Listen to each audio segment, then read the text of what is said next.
YouTube video.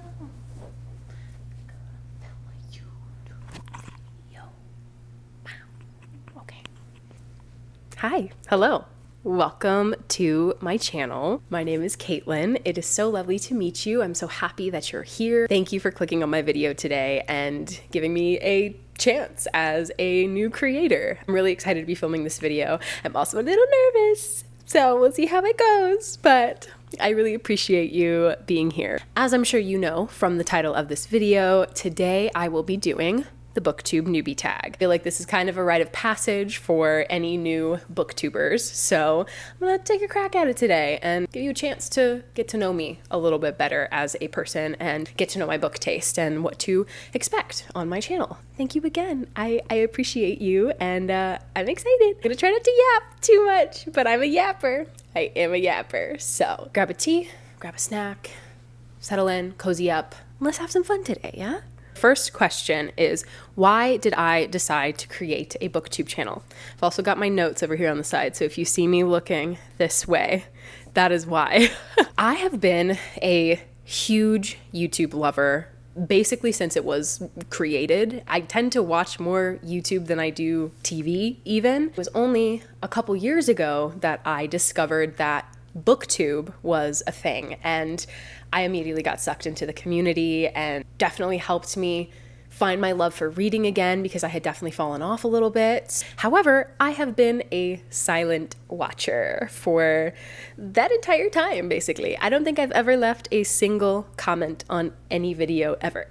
If you know, you know. Silent viewers, I love to be a silent viewer, but I'm trying to challenge myself and push myself to not be. I find that in my involvement in my Instagram, I tend to be more active in the community if I am creating and putting content out myself. It just, for whatever reason, is easier in my brain for me to be commenting and responding to DMs and things like that. So that is my hope with creating this channel, is that it will be a little bit of a motivator for me to engage a little bit more with this community. Question number 2, what sets my channel apart from other booktubers? I think the biggest thing that makes me a little bit different is that I am an actor, first and foremost. If you recognize me in any capacity, you might know me as Kylie Estevez on the NBC show Chicago Fire.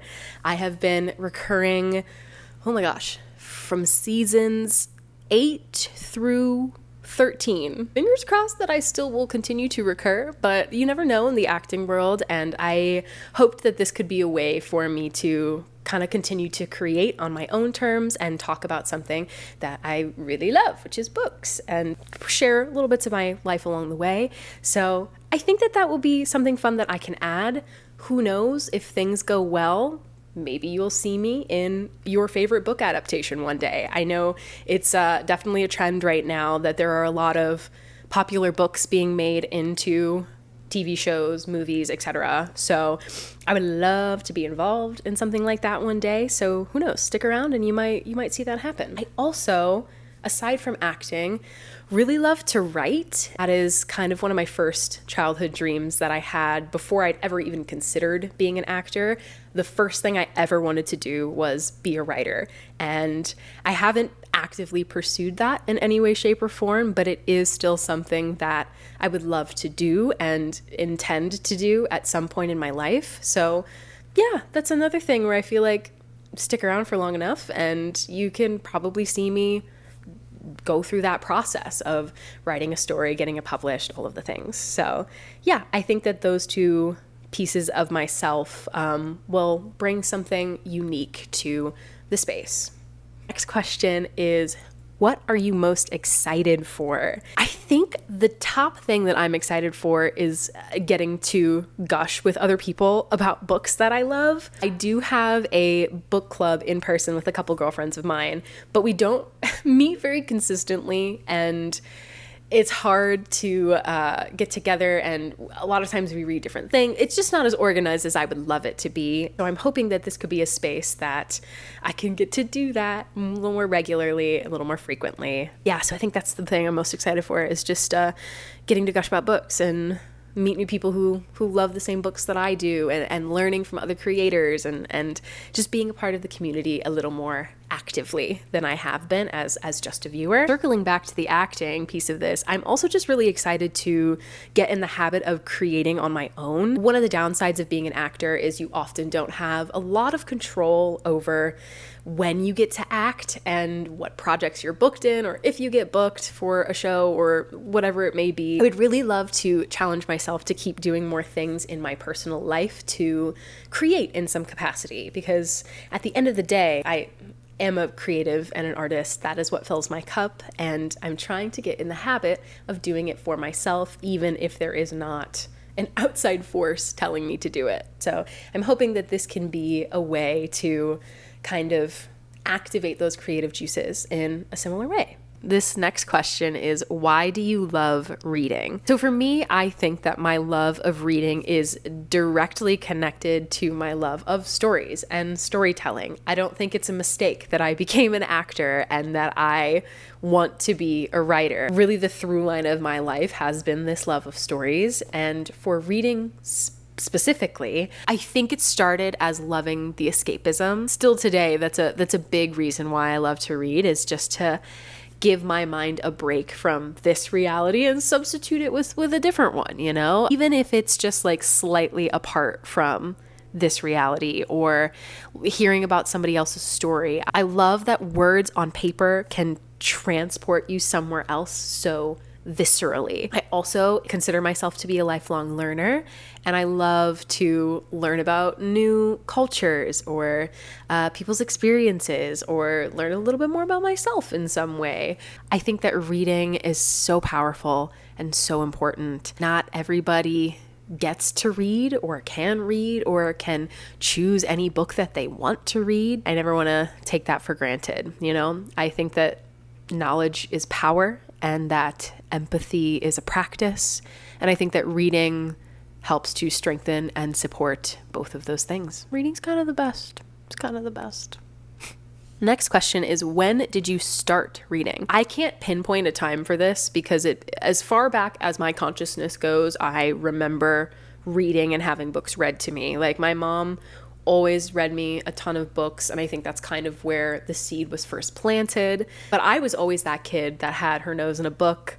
I took a book with me everywhere I went, to the grocery store, to school. Like, if I was going somewhere, there was a book on my person. I still do that today. It's a lot easier today because of Kindles and things like that. But back then I was taking physical books, chunky books with me everywhere I went, because I just always needed to have the option to be reading if there was downtime. Very Gilmore Girls, Rory coded of me to be doing that. Next question. What book or series got you into reading? I have quite a list for this one. As a kid, some of them: Boxcar Children, The Magic Tree House, The Babysitter's Club, A Series of Unfortunate Events was a big one.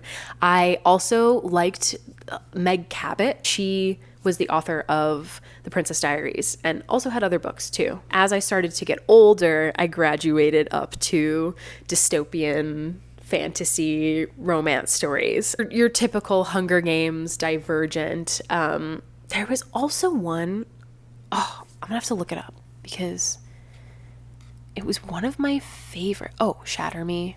That was another one. Let's see. The Delirium trilogy. Oh my goodness. Yes. I just did a cheeky Google and found the story that I was talking about. The Delirium trilogy by Lauren Oliver. I loved that series. Forgot the name of it for a minute there, but I loved that series.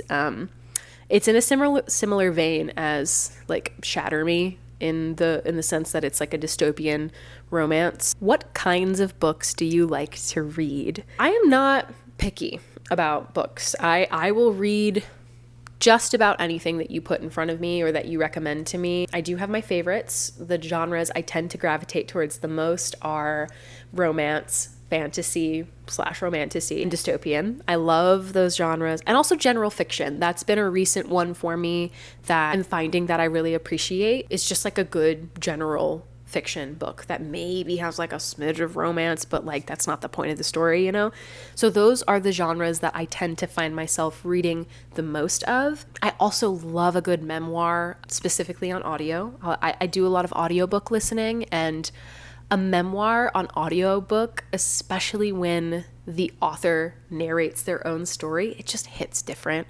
And again, I love learning about people's stories, so that's another big one that I consume a lot of. Mystery thriller is another one in there, and I also will just sprinkle in some manga and the occasional nonfiction book. So apart from memoirs, I will also throw in some other nonfiction just about like various topics that I'm interested in learning about, or if somebody recommends one that I think sounds interesting. So I don't read those as much, but there are definitely some nonfiction in there too.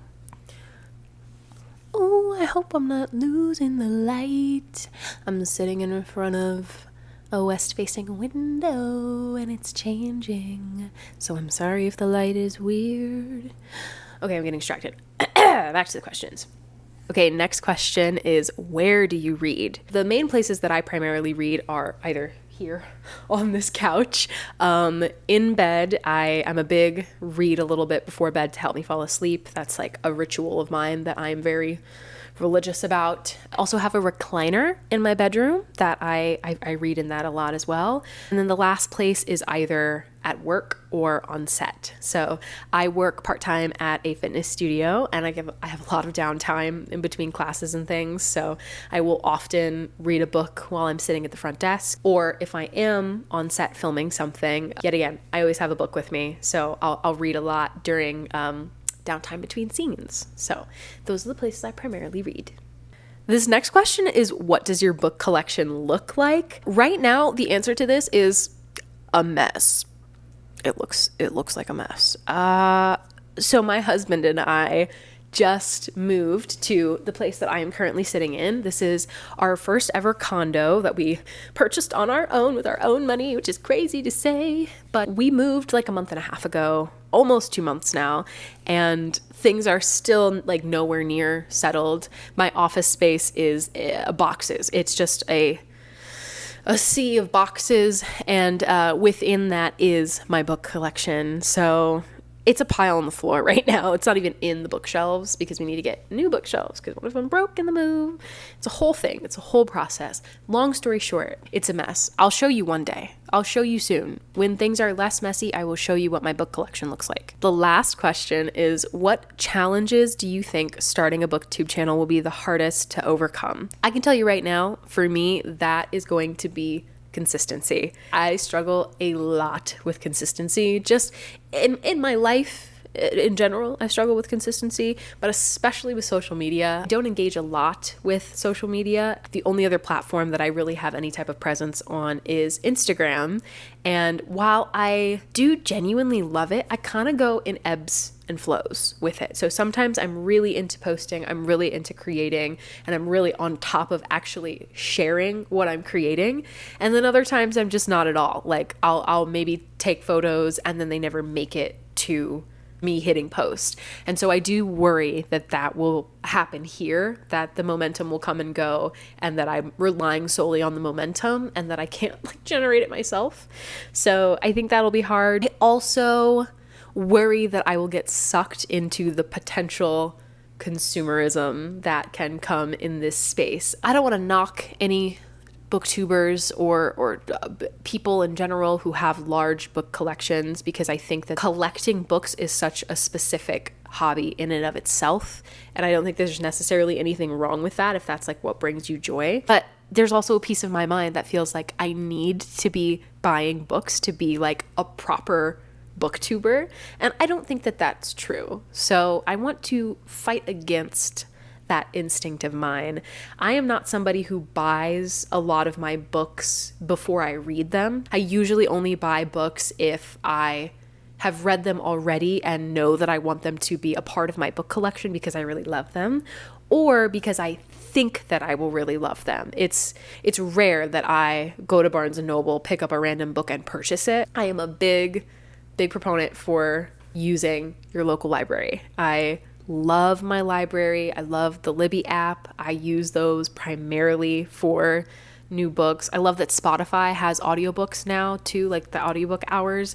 So I tend to utilize the free methods, the free or the cheap methods for consuming books. Thrifting, that's another big one. I love to thrift books and support my local bookstores. So I think that could be a trap that I fall into if I genuinely stick to this and get deeper into the culture of booktube, but I'm going to try and set that apart because I also don't want to be modeling that for whoever is watching this. I'm such a strong believer in only purchasing what you need and purchasing consciously and sustainably. So I'm hoping to sprinkle that throughout my content as well. We made it. We made it to the end. That's all I've got for you. That was all the questions. I hope that you got to know a little bit about me today and that I didn't talk your ear off too much. Did I ramble? Yes, I did. Yes, I did. And I knew that I would because, as I said, I love a yap. I do love a yap, but I'm pumped. I'm jazzed. I'm jazzed to be here. I'm jazzed that you are here. I'm excited to see where this booktube journey takes me. If you made it this far, I appreciate you so much. Thank you for being here. Thank you for listening to my ramble. Please like and subscribe if you think you want to stick around and see me on this journey. Yeah, thank you again, and I will catch you in the next one. Bye.